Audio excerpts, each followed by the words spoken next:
এখন যারা মাজদুরও আছে নানান কারণে মানুষ মাজদুর, কেউর ওনার আটুর রাত 20, কমরও 20, কেউর মাথার মাঝে কুয়ায় গিয়ে বড় সাঁতার 20, কেউর আছে যে প্রতিবেশী যেই বড় জবর দেখতে পারেন না পুকু, কিন্তু হইল পথে চলার পথে আপনার আটকে দিতে নেই, পানি পাওয়া যায়, এটা তৈয়া গন্তব্যস্থলের দিকে যাবা, বেশি এটা চিন্তা করে না, মাথা খারাপ হয়ে যাবে।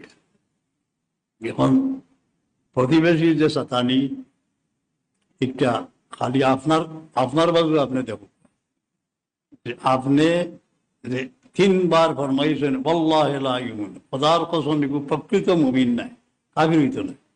কে ইয়া রাসূলুল্লাহ? মাল্লাম ইয়ামান, যার প্রতিবেশী তার অনিষ্ট থেকে রক্ষা পায় না। আপনার সতর্কতা আবার যদিন আসে যে আপনার প্রতিবেশী আপনার ভুয়াও সাথেইতো না, এমনি নিজে বড় মুসল্লি, আর দেখা যায় ফুয়া একবার সিলেট পাকিস্তান আমলে মফিল হয়েছে যে হাইজাকার ওটা বন্ধ করা যায়, মুসলিম চৌধুরী দিয়া করেছিলাম, আমরা প্রত্যেকে আমরা ফুয়া বাতি যাওয়াই না ঠিক করে রেখেছি, ইয়ার ইটা লাগে না, সকলে সমর্থন করছে জিনিসটা। রাজধানী ফুয়া ঠিক করো, রিলেটিভ ঠিক করো, অন্যায়ের পথে যাইও না, আল্লাহ তৌফিক দিতা।